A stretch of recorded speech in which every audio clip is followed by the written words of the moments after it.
entertainmentnya daripada komunitasnya, dalamnya gitu kan. Nah, itu gimana sih menurut Pak Agung ini supaya nih ya jemaat-jemaat ini tuh supaya jangan terkecoh menurut saya. Tapi kita nggak menghakimi gereja-gereja mega church loh, enggak ya, atau gereja-gereja memang entertainmentnya bagus, enggak. Cuman bagaimana nih jemaat supaya nggak terkecoh nih Pak Agung, karena ini kan penting kita supaya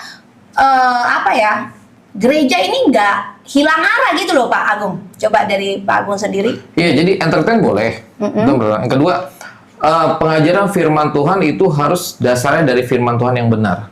Karena ada juga firman yang nggak benar kan. Firman-firmanan ya gitu ya. Firman-firmanan. Jadi memang jangan difokuskan kepada jemaat tentang hanya lebih besar porsinya tuh bicara tentang berkat terus. Boleh nggak bicara berkat? Boleh.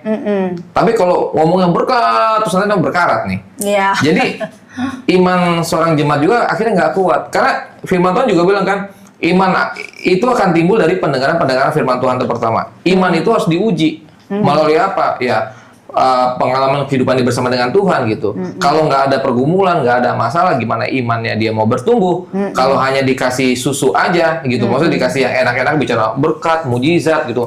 Salah nggak sih ngomong mujizat? Wah, Agung disembuhkan. Nggak salah gitu. Tapi poin utamanya bukan mujizatnya gitu loh.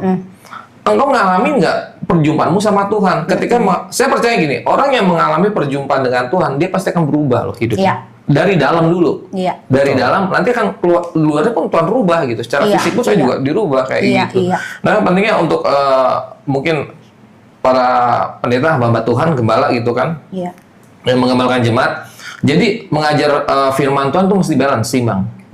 Jadi gitu, jadi cuma jangan hanya untuk membuai jemaat, tapi juga ngajarin mereka, gitu. Suatu realita kehidupan yang harus dihadapi. Karena gini, firman Tuhan juga udah bilang, menjelang kedatangan Tuhan akan ada masa yang sukar. Apakah itu bisa dibatalkan? Tidak bisa. Mau didoain kayak apapun, itu pasti terjadi. Kita udah lihat dari berita ya. Geopolitik semakin panas kan. Nah, bagaimana untuk menyiapkan jemaat itu menghadapi hal seperti ini? Jangan sampai nanti ketika rapture, ketika mau kedatangan Tuhan, ya kan? Misalnya gembalanya diangkat, ada jemaat yang nggak diangkat, atau mungkin gembalanya juga nggak diangkat, ada beberapa yang nggak diangkat. Nanti bertanya, selama ini kamu kemana ya, kok nggak ngajarin saya gitu loh? Jadi penting itu harus balance pengajaran itu, jangan hanya cuma bicara berkat, jangan hanya bicara mujizat, semuanya.